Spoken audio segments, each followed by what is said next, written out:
दोस्तों कैसे हैं आप सभी। उम्मीद है आप सभी अच्छे होंगे और आपकी दुआओं से मैं भी अच्छा हूं। दोस्तों डीएलएड प्रथम सेमेस्टर का आप लोगों का पेपर चल रहा है और आज आप लोगों का जो हिंदी का पेपर हुआ है उस पेपर के सोल्यूशन को मैं आप लोगों को कराने वाला हूं। इससे पहले दोस्तों जो भी आपका पेपर हुआ है, चाहे वो सामाजिक अध्ययन का हो, चाहे वो साइंस का हो, चाहे वो मैथ का हो, चाहे वो बाल विकास का हो, चाहे वो शिक्षण अधिगम का है, पूरे पेपर का दोस्तों मैंने सोल्यूशन कराया हुआ है। अगर आप लोगों ने नहीं देखा है तो आई बटन पर आप लोगों को लिंक मिल जाएगा, आप लोग देख सकते हैं। दोस्तों शुरू करने से पहले चैनल पर नए हुए चैनल को जरूर सब्सक्राइब करिएगा। वीडियो को दोस्तों अगर पसंद आई तो वीडियो को शेयर करेगा जरूर प्रयास करिएगा। दोस्तों चलिए आज हम लोग शुरू करते हैं। पहला आप लोगों का प्रश्न पूछा गया कि अंतस्थ व्यंजन की संख्या। तो अंतस्थ व्यंजन क्या होता है? य, व, र, ल, ये आप लोगों का है। तो 4 होता है दोस्तों, तो आप लोगों का कौन सा हो जाएगा? देखिए तीसरा जो आप लोगों का राइट आंसर हो जाएगा। स्पर्श व्यंजनों की संख्या आपसे पूछा है कि स्पर्श व्यंजनों की संख्या कितनी है दोस्तों? तो क वर्ग, च वर्ग, ट वर्ग, त वर्ग और प वर्ग, ये सभी क्या है दोस्तों? आपके स्पर्शी व्यंजन है। तो आपके 5, 5, 10 आपके टोटल कितने हो जाएंगे? 25 जो हैं दोस्तों। कितने आपके? 25 जो व्यंजन हो जाएंगे दोस्तों, आप लोगों के क्या हो जाएंगे? स्पर्शी व्यंजन हो जाएंगे। अगला आप लोगों का है कि निम्न में से कौन महाप्राण नहीं है दोस्तों? तो प्रत्येक वर्ग का दूसरा और चौथा क्या होता है? महाप्राण व्यंजन होता है। तो देखिए घ, फ, ठ जो है आप लोगों का दूसरा या चौथा वर्ग में आ रहा है, लेकिन क जो दोस्तों आप लोगों का ये अल्प प्राण है, तो महाप्राण नहीं है। तो आप लोग जो राइट आंसर इस पे किस पे चला जाएगा दोस्तों? आप लोगों का क पर जो होगा आपका महाप्राण नहीं होगा। अगला है दोस्तों आप लोगों का क्रीस शब्द का विलोम दोस्तों। तो क्रीस शब्द का विलोम दोस्तों दृढ़, कठोर, मजबूत। तो क्रीस का मतलब होता है हट्टा कट्टा, लेकिन इसका जो राइट आप लोगों का हो जाएगा आपका स्थूल दोस्तों। क्या हो जाएगा आपका? स्थूल जो है आप लोगों का इसका विलोम हो जाएगा। अगला है दोस्तों आप लोगों का इनमें से भाषाई कौशल नहीं है दोस्तों। भाषाई कौशल लेखन भी आपका भाषा कौशल होता है, पठन भी होता है और वाचन भी होता है दोस्तों, लेकिन ये जो गद्य है दोस्तों आप लोग भाषाई कौशल नहीं है। तो राइट आंसर आपका क्या हो जाएगा? देखिए इसमें से आपका गद्य जो है दोस्तों आप लोगों का राइट आंसर हो जाएगा दोस्तों। अब अगला है हृस्व स्वर किसे कहते हैं दोस्तों? तो स्वर आप लोगों का 3 प्रकार का, हृस्व स्वर, दीर्घ स्वर और प्लुत स्वर दोस्तों। तो हृस्व स्वर क्या होता है? जिसमें सबसे कम समय लगता है दोस्तों, जैसे अ, ई, उ और री दोस्तों, ये सभी क्या हैं? आपके हृस्व स्वर आते हैं दोस्तों। ठीक है। अगला है दोस्तों कि सुधा एवं पंकज शब्द का अर्थ लिखना है आपका दोस्तों। सिर्फ आपको क्या पूछ रहा है? अर्थ। सुधा मतलब होता है दोस्तों अमृत। सुधा का मतलब क्या होता है दोस्तों? अमृत होता है। अब पंकज मतलब दोस्तों कमल। क्या होता है दोस्तों? पंकज का मतलब होता है आपका कमल होता है दोस्तों। अगला है कारक किसे कहते हैं? कर्ता कारक चिन्ह लिखिए दोस्तों।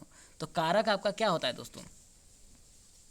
आप बोल सकते हैं दोस्तों कि कारक जो होता है दोस्तों कि संज्ञा या सर्वनाम के जिस रूप से वाक्य के अन्य शब्दों के साथ उसके संबंध का बोध होता है उसे कारक कहते हैं। कारक किसे कहते हैं दोस्तों?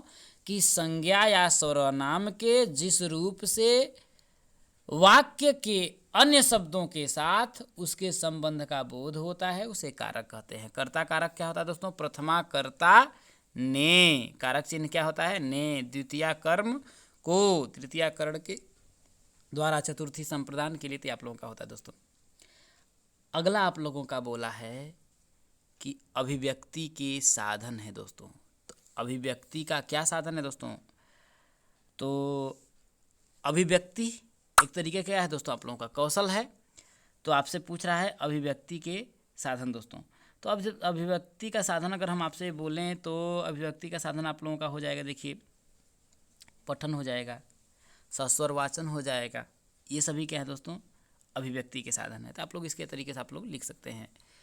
पठन है, वाचन है, मौन वाचन है, सस्वर वाचन है, ये अभिव्यक्ति के साधन है दोस्तों। अगला आप लोगों का है विराम चिन्ह का आशय स्पष्ट कीजिए। था विराम चिन्ह का मतलब होता है दोस्तों क्या होता है? रुकना या ठहराव लेना। कोई शब्द को बोलने से हम क्या करते हैं? जब तक ठहराव नहीं लेंगे तब तक दोस्तों हमारी जो बातें हैं दोस्तों उसका सही अर्थ नहीं समझ पाए आएगा। जैसे एक एग्जाम्पल मैं देता हूँ, जैसे रोको, रोको, मत जाने दो, मत जाने दो। यहाँ पर ये दिखा रहा है, यहाँ देखिए मैंने कहा रोको, यहाँ विराम चिन्ह लिया, फिर मत जाने दो। इसका मतलब क्या है दोस्तों? कि उस जो व्यक्ति है उसको क्या करो तुम? रोको, वह जाने ना पाए, मत जाने दो। अब इसी का हम लोग देखिए बोलते हैं, देखिए रोको मत, रोको मत, यहाँ विराम लिया, फिर जाने दो, रोको मत जाने दो। तो इसका दोनों का अलग अलग अर्थ आया दोस्तों। इस यहाँ पर क्या कह रहा है, व्यक्ति को रोकने की बात कर रहा है, और यहाँ पर कह रहा है कि रोको मत, उसको जाने दो दोस्तों।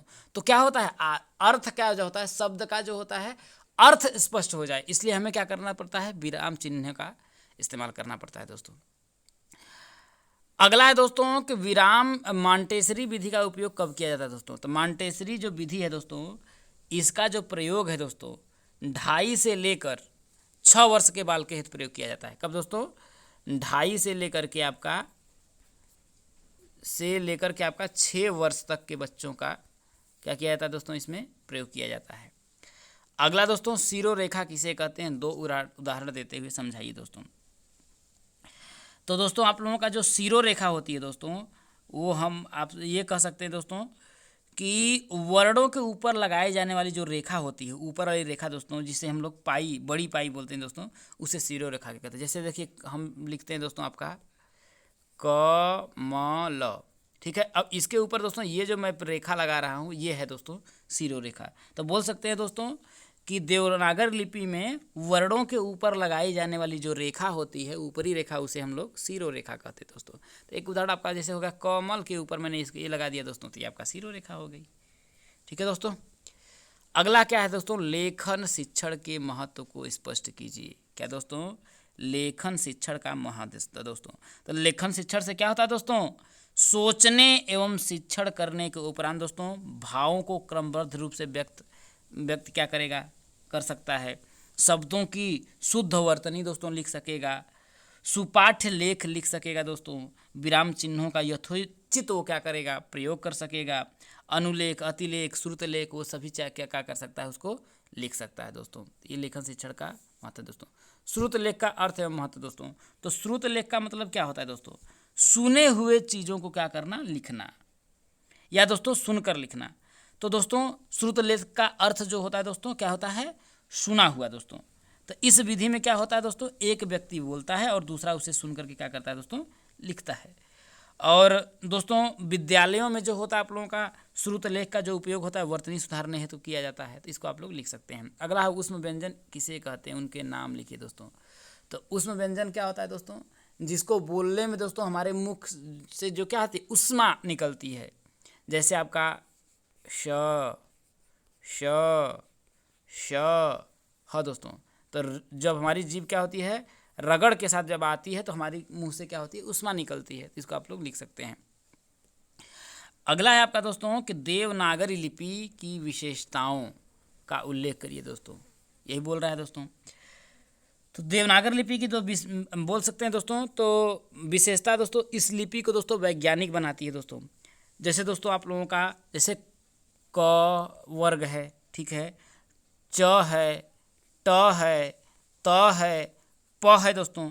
तो इनको वर्गों के स्थान पर दोस्तों क्या किया गया है, इसको आधारित किया गया है कि क वर्ग में कितने वर्ण आपके आएंगे, च वर्ग में कितने आएंगे, ट वर्ग में कितने आएंगे, त में कितने आएंगे, प वर्ग में। तो इसको दोस्तों, और हर वर्ग के व्यंजन में दोस्तों घोष और अघोष का भी ध्यान दिया गया है कि जैसे प्रत्येक वर्ग का पहला और दूसरा दोस्तों अघोष होता है, और तीसरा, चौथा, पांचवा सघोष होता है दोस्तों। तो इन सब चीज़ों को ये क्या करता है, देवनागरी लिपि की दोस्तों ये क्या है, विशेषताएं हैं दोस्तों। अगला है दोस्तों विलोम, तुकांत एवं समानार्थी शब्दों के आशय को स्पष्ट कीजिए। विलोम का मतलब होता है दोस्तों कि वह शब्द जो क्या करे, एक शब्द का ठीक उल्टा अर्थ बताए। जैसे छोटा का विलोम क्या होगा, आपका बड़ा होगा। इसको आप लोग अर्थ में बता सकते, लिख सकते हैं दोस्तों। और क्या होगा, राजा का रंक हो जाएगा। तो वह शब्द जो क्या होता है, एक दूसरे के क्या होते हैं, विपरीत अर्थ देते हैं। मतलब एक दूसरे का ठीक क्या करें, विपरीत अर्थ दें, उसे विलोम शब्द कहते हैं दोस्तों। तुकांत शब्द का मतलब होता है दोस्तों जिसके अंत में दोस्तों क्या होता है, जिसके अंतिम वर्ण दोस्तों जैसे समान होते हैं, उसे तुकांत शब्द बोलते हैं। जैसे दोस्तों जैसे आपका रहन, रहन में अंतिम शब्द क्या है, न है। शहन, तो अंतिम शब्द क्या है, न है। तो इसे दोस्तों हम लोग क्या बोलते हैं, तुकांत शब्द कहलाते हैं। इन दोनों वर्णों में दोस्तों 9 वर्ण क्या है आपका, समान है दोस्तों। और समानार्थी शब्द क्या होते हैं दोस्तों, जिनका क्या होता है दोस्तों, समान अर्थ आए, उसे समानार्थी अब बोलते हैं। जैसे कि आपका बोल सकते हैं दोस्तों ना कि समान अर्थ बताए, जैसे कि पर्यायवाची शब्द भी तो बोल सकते हैं। जैसे आपका पंकज है कमल का, जलज नीरज, जैसे कि धरती का धरा, वसुंधरा, धरणी, है कि नहीं है, तो पृथ्वी, तो ये सभी क्या है दोस्तों आपका समानार्थी शब्द है। अगला आपका आ जाता है दोस्तों कि अनुस्वार एवं अनुनासिक ध्वनियों में क्या अंतर है, सो उदाहरण स्पष्ट करिए दोस्तों, ये आपसे पूछ रहा है दोस्तों। तो अनुस्वार दोस्तों वे व्यंजन होते हैं जो स्वर के बाद आते हैं दोस्तों, ठीक है। अनुस्वार जो होता है वह व्यंजन होता है जो स्वर के बाद आता है दोस्तों, और अनुस्वार की जो ध्वनि होती है दोस्तों नाक से निकलती है। और अनुस्वार दोस्तों पंचम वर्ड, जैसे आपका अंग, य, ड़, न, म, ये सभी दोस्तों किस जगह पर प्रयुक्त होते हैं दोस्तों, तो ये अंग, य, ड़, न, म, ये हो गया। और अनुनासिक क्या होता है दोस्तों कि वे स्वर होते हैं दोस्तों जिनमें मुंह से अधिक, नाक से कम ध्वनि निकलती है। और अनुनासिक में क्या होता है दोस्तों, जिसमें मुख से अधिक और नाक से कम ध्वनि निकलती है दोस्तों, उसे अनुनासिक बोलते हैं दोस्तों। तो उम्मीद है वीडियो आप लोगों को पसंद आई होगी। चैनल पर नए होइएगा, चैनल को जरूर सब्सक्राइब करिएगा दोस्तों। मिलेंगे आपको अगले वीडियो में संस्कृत पेपर के सलूशन को लेकर के। तब तक के लिए दोस्तों बने रहिए हमारे चैनल के साथ। चैनल पर नए होइएगा सब्सक्राइब जरूर करिएगा। टेलीग्राम को नहीं ज्वाइन किया होगा दोस्तों तो आप लोगों को सक्सेना CP क्लासेस, सक्सेना जो मेरे चैनल का नाम है वही दोस्तों आप लोग सर्च कर लीजिएगा, टेलीग्राम पर आप लोगों को मिल जाएगा। तो फिर मिलेंगे अगले वीडियो में, तब तक के लिए दोस्तों जय हिंद, वंदे मातरम।